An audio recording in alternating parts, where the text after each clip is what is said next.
point. Bonne journée.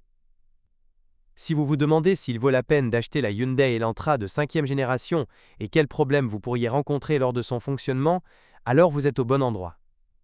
Ainsi, à la recherche d'une apparence élégante, les designers de Hyundai ont supprimé les moulures et les doublures en plastique habituelles de la carrosserie. Il n'est pas étonnant que sans leur protection, la carrosserie de l'Elantra souffre des cailloux et des portes ouvertes négligemment des voitures à proximité. Si la voiture n'a pas été repeinte avant d'être vendue, il y aura certainement des éclats et de petites abrasions sur ses flancs. Le capot souffre également des petites pierres et du sable qui volent sous les roues. En essayant de le conserver dans sa forme originale, de nombreux propriétaires le recouvrent d'un film protecteur, ou installent une protection en plastique sur son bord d'attaque. Cela ne ferait pas de mal de recouvrir les passages de roue arrière d'un film protecteur. La conception de la carrosserie de l'Elantra est telle que lorsqu'il pleut, un mélange de copeaux d'asphalte, de sable et d'eau vole directement sur sa surface extérieure. Heureusement, il n'y a aucune plainte concernant la qualité de l'acier de la carrosserie elle-même. Des traces de rouille ne peuvent être trouvées qu'aux endroits mal réparés après un choc grave. Il n'y a pratiquement aucune plainte concernant l'intérieur de la Hyundai Elantra. Il n'impressionnera pas avec des matériaux de finition coûteux, mais le plastique dur utilisé n'a pas l'air vraiment bon marché. Les sièges en tissu, initialement banals, ont également fière allure avec l'âge. Mais le plafond de la zone des sièges arrière de nombreux Elantra d'occasion présente des marques sales. Le fait est qu'en raison du toit en pente, la hauteur sous plafond des passagers arrière est très faible. Les passagers de grande taille continuent d'appuyer leur tête contre le plafond, ce qui entraîne l'apparition progressive de taches dessus. Il n'est guère conseillé de chercher une nouvelle garniture de toit pour un véhicule d'occasion. Il est plus facile, si vous souhaitez conduire une voiture vraiment soignée, d'investir dans un nettoyage à sec de haute qualité de l'intérieur, immédiatement après l'achat. Le moteur essence 1,6 litres de la série Gamma 2 se distingue par sa puissance. Grâce à un certain nombre de solutions techniques, les ingénieurs ont réussi à supprimer 132 chevaux d'une petite cylindrée. Ce moteur a été produit en Chine, mais il n'y a pas lieu de craindre son origine. Les Coréens ont établi le contrôle de qualité le plus strict, grâce auquel l'assemblage chinois s'est avéré pas pire que celui russe, japonais ou directement coréen. La courroie de distribution du moteur de 1,6 litres utilise un mécanisme à chaîne avec un tendeur hydraulique. Selon le constructeur, ce dernier est conçu pour toute la durée de vie du moteur, mais en réalité il ne dure pas plus de 150 000 km. Tous les 100 000 km, l'unité de 1,6 litres nécessitera un réglage des soupapes. En effet, les compensateurs hydrauliques ne sont pas fournis sur ce moteur. Structurellement, le moteur 1,8 litres plus puissant de 150 chevaux ne diffère pas de manière significative de l'unité de 132 chevaux. Leurs faiblesses sont donc similaires. Une autre chose est que la chaîne de distribution d'un moteur de 1,8 litres s'étire beaucoup plus tôt. Cela se produit après un kilométrage de 100 000 km. Autour de la barre des 50 000 km, des bruits ressemblant à une détonation peuvent commencer à se faire entendre sous le capot. Les experts assurent que vous pouvez vous en débarrasser en faisant simplement clignoter l'ECU du moteur. Fait intéressant, Hyundai elle-même estime que la durée de vie d'un moteur de 1,8 litres ne peut pas dépasser 180 000 km. Mais les propriétaires d'Elantra ont prouvé à plusieurs reprises qu'avec un entretien rapide et de haute qualité, elle peut facilement parcourir même 250 000 km. Quant aux problèmes typiques, ils incluent la défaillance rapide de bobines d'allumage individuelles. Si le moteur commence à s'ajuster pendant le fonctionnement, le problème vient probablement d'eux. Heureusement, les résistances se changent rapidement et facilement.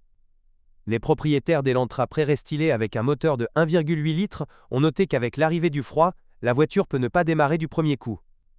Si le cas est isolé, il n'y a rien à craindre. Si la voiture commence à tomber en panne plus souvent, vous devrez modifier le firmware de l'unité de commande électronique. N'oubliez pas les exigences des moteurs de berline coréennes en matière de qualité de l'huile. Il y en a très peu dans le carter moteur et, pendant le fonctionnement, la pompe à huile crée une pression très élevée dans les conduites des petits moteurs. De ce fait, l'huile perd ses caractéristiques d'origine plus rapidement que d'habitude, ce qui implique une réduction de ses intervalles de remplacement. Les moteurs Hyundai Elantra ne sont pas à l'abri de l'apparition d'éraflures sur les parois des cylindres. Ils se forment en raison de la perte du nid d'abeille du catalyseur, après quoi la poussière abrasive commencera à être aspirée dans les cylindres. Le remplacement du bloc cylindre coûtera très cher. Parmi les problèmes mineurs, les propriétaires d'une berline coréenne sont généralement confrontés à des fuites d'huile à travers le joint du couvercle de soupape et le ralenti flottant. Il est intéressant de noter que les Elantra, fonctionnant au gaz plutôt qu'à l'essence traditionnelle, sont très courantes en Corée du Sud. Certains de nos passionnés de voitures ont également mené des expériences avec du carburant bleu. De plus, dans la plupart des cas, Ils se sont révélés très efficaces. Surtout si un équipement à gaz était installé sur des berlines équipées d'un moteur de 1,8 litres. Le moteur de 1,6 litres réagissait un peu plus froidement au gazole. Il s'est avéré que fonctionner au gaz nécessite d'ajuster les jeux thermiques des soupapes tous les 40 000 km. Les transmissions manuelles et automatiques de l'Elantra ont chacune 6 vitesses. Les similitudes ne s'arrêtent pas là. Les deux boîtiers sont exigeants en matière de qualité et d'intervalle de vidange d'huile. En mécanique, le fluide de travail doit être renouvelé tous les 80 000 km. Une machine automatique de fabrication coréenne nécessite des vidanges d'huile encore plus souvent, tous les 50 000 km. En cas de contamination, vous ne pouvez pas vous passer de nettoyer le groupe hydraulique. Les propriétaires d'une Elantra à transmission automatique ne doivent jamais oublier que cette transmission est extrêmement sensible à une conduite agressive.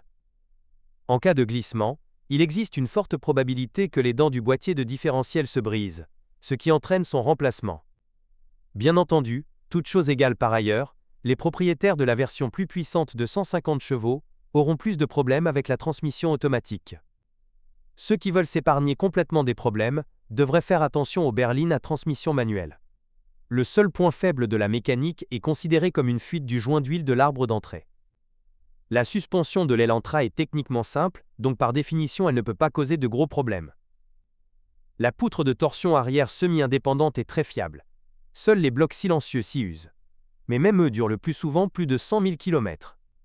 Habituellement, les propriétaires d'une berline coréenne critiquent sa suspension non pas à cause de sa fiabilité, mais parce que les ressorts arrière sont trop mous. À pleine charge, l'arrière de la voiture s'affaisse sensiblement, et la suspension doit travailler de temps en temps jusqu'au butée. Les propriétaires qui doivent souvent conduire une voiture très chargée essaient de remplacer les ressorts standards par des ressorts plus rigides. La suspension avant de conception traditionnelle McPherson ne pose aucun problème non plus. Ces consommables durent longtemps et sont peu coûteux. De plus, cela est tout à fait vrai aussi bien pour les pièces de rechange d'origine que pour un grand nombre de pièces de suspension non d'origine.